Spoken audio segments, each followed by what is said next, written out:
எல்லாருக்கும் வணக்கம். போன வீடியோவில் நம்ம என்ன பார்த்தோம்? சிஎஸ்எஸ் இன்ட்ரோடக்ஷனும் டிஃபால்ட் ப்ரௌசர் ஸ்டைலும். ஸோ ஃபஸ்ட்டு வீடியோ நேற்று போட்டிருக்கிறோம். ஸோ இந்த வீடியோவில் நம்ம என்ன பார்க்க போகிறோம் அப்படின்னு கேட்டிங்கன்னா, எப்படி ஒரு சிஎஸ்எஸை ஒரு HTML ஃபைல் உள்ள எம்பெட் பண்ணலாம். அதாவது எப்படி ஒரு HTML ஃபைலுக்கு நம்ம சிஎஸ்எஸ் மூலமாக ஸ்டைல் கொடுக்கலாம் அப்படிங்கிறத பார்க்கலாம். இந்த வீடியோவில் நம்ம எக்ஸ்டர்னல் ஸ்டைல் ஷீட் அப்படிங்கிற கான்செப்டை பார்க்க போகிறோம். அடுத்த வீடியோவில் internal style sheet, inline style sheet, அப்புறம் அதுக்கு நடுவில் இருக்கிற டிஃப்ரென்ஸு, எந்தெந்த இடத்துல அதை யூஸ் பண்ணணும், எந்தெந்த இடத்துல யூஸ் பண்ணக்கூடாது, அதோட அட்வான்டேஜ் டிஸ்அட்வான்டேஜ், இந்த மாதிரி நிறைய விஷயத்தை அடுத்த வீடியோவில் பார்க்கலாம். இப்போதைக்கு எப்படி சிம்பிளாக ஒரு எக்ஸ்டர்னல் ஸ்டைல் ஷீட்டை நம்ம HTML ஃபைலில் எம்பெட் பண்ண போகிறோம், ஒரு HTML ஃபைலை எப்படி ஸ்டைல் பண்ண போகிறோம் அப்படிங்கிறத பார்க்க போகிறோம். ஏற்கனவே தெரிஞ்சவங்க இந்த வீடியோ ஸ்கிப் பண்ணிக்கலாம்.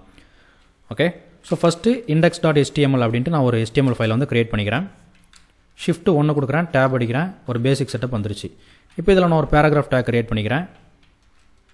So this is paragraph, this is பேரா. ஓகே, இப்போ இதை நாம் ப்ரௌசரில் பார்க்கலாம். திஸ் இஸ் பேரா அப்படின்னு வந்திருக்குது இல்லையா? இப்போ நம்ம இதை ஸ்டைல் பண்ண போகிறோம். ஓகே, ஸோ ஸ்டைல் பொறுத்த வரைக்கும் இந்த வீடியோவில் நம்ம பார்க்க போகிற ரொம்ப பேசிக் ஸ்டைலான கலரு, பேக்ரவுண்ட் கலர், இதை மட்டும் தான் பார்க்க போகிறோம். அடுத்தடுத்து சிஎஸ்எஸ் பார்க்கும்போது நம்ம மற்ற என்னென்ன ஸ்டைல்ஸ்லாம் இருக்குங்கிறத பார்க்கலாம். ஓகே, ஸோ இப்போ நான் ஸ்டைல் பண்ணுறதுக்காக சிஎஸ்எஸ் ஃபைல் ஒன்று க்ரியேட் பண்ணிக்கிறேன், style.css. So CSS file extension .css அப்படின்னு முடியணும். சரிங்களா? ஓகே, இந்த ஸ்பிட் ஸ்க்ரீன் ஆப்ஷன் கொடுத்துக்கிறேன். ஓகே, இப்போ பார்த்தீங்கன்னா இந்த style.css இங்கே நம்ம கொடுக்கக்கூடிய ஸ்டைல் எல்லாமே எனக்கு இங்கே அப்ளை ஆகணும். அது எப்படி அப்ளை ஆகும்? ஸோ இதை நம்ம இது உள்ள லிங்க் பண்ணணும். இதுதான் எக்ஸ்டர்னல் ஸ்டைல் ஷீட். ஓகே, இதை நம்ம இது உள்ள எப்படி லிங்க் பண்ணலாம் அப்படின்னு கேட்டிங்கன்னா, எதுவுமே பண்ணோம்னா லிங்க் அப்படின்னு டைப் பண்ணிவிட்டு டேப் கொடுத்தீங்கன்னா போதும். ஸோ சில ஆட்ரிபியூட்ஸ் வந்துருக்கு. இது ரிலேஷன் ஆட்ரிபியூட். இது என்ன ரிலேஷன் அப்படின்னு சொல்லுது. ஸோ இது ஒரு ஸ்டைல் ஷீட் இல்லையா? இது ஒரு ஸ்டைல் ஷீட், ஸ்டைலுக்காக நம்ம யூஸ் பண்ணுறோம், அவ்வளோதான். இதெல்லாம் விஷுவல் ஸ்டுடியோ கூட பார்த்துக்கும். அடுத்து பார்த்தீங்கன்னா href. இந்த ஆட்ரிபியூட்டை நம்ம எங்கே பார்த்துருக்குறோம்? ஏ அப்படிங்கிற டேக்கில் பார்த்துருக்கோம். ஸோ hrefனா ஹைப்பர் லிங்க் ரெஃபரன்ஸ். லிங்க் நம்ம கொடுக்க போகிறோம். ஸோ அதான் அந்த நேம். சரிங்களா? அதை மட்டும் தான் கொடுக்க போகிறோம். style.css எக்ஸ்டென்ஷனோட கொடுங்க. சரிங்களா? இப்போ இந்த பேஜ் இங்கே எனக்கு எம்பட் ஆயிடுச்சு, இந்த பேஜ் இங்கே லிங்க் ஆயிடுச்சு. இப்போ நாங்கள் கொடுக்க போகிற ஸ்டைல் எல்லாமே எனக்கு இங்கே அப்ளை ஆகும். ஸோ என்கிட்ட ஒரே ஒரு பேராகிராஃப் டேக் தான் இருக்கிறதுனால P அப்படின்னு கொடுக்குறேன். ஸோ இது என்னென்னா செலக்டார். ஸோ ஃபஸ்ட்டு நம்ம என்ன பண்ணணும், நமக்கு எந்த எலமெண்ட் வேணுமோ அதை செலக்ட் பண்ணணும். ஸோ எனக்கு P அப்படிங்கிற டேக் வேணும். ஸோ நான் Pன்னு கொடுத்துருக்குறேன். ஓகே, அடுத்து 2 பிரேஸ் ஓப்பன் பண்ணணும். ஓப்பன் பண்ணிவிட்டு இது உள்ள என்னோடய வேல்யூ எல்லாமே கொடுக்கணும், என்னோடய ஸ்டைல் எல்லாமே கொடுக்கணும். சரிங்களா? ஸோ இப்போதைக்கு எனக்கு கலர் நான் ரெட் அப்படின்னு கொடுத்துக்கிறேன். இப்போ பார்த்தீங்கன்னா கலர் ரெட்டாக மாறிடுச்சு. சரிங்களா?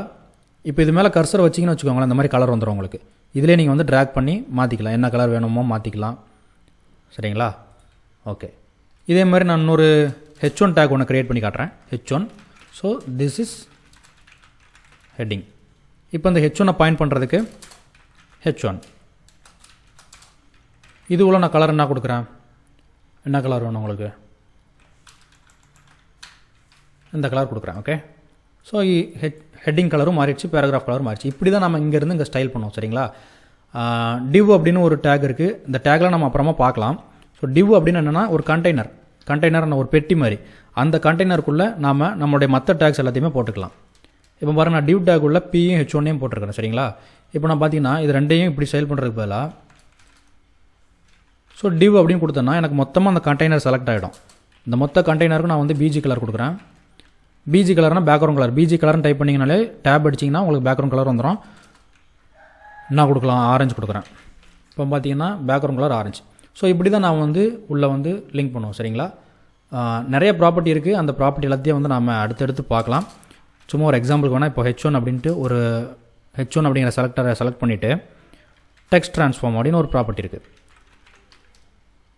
அப்பர் கேஸ் கொடுத்தனா எல்லாமே கேபிட்டலைஸ் ஆகும். ஸோ இந்த மாதிரி நிறைய ப்ராப்பர்ட்டி இருக்குது. இது எல்லாத்தையுமே நான் ஒன்றுனே தனித்தனியாக பார்க்கலாம். சரிங்களா?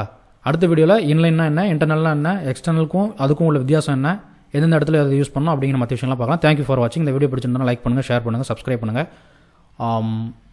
வேறு என்ன, அவ்வளோதான். தேங்க்யூ.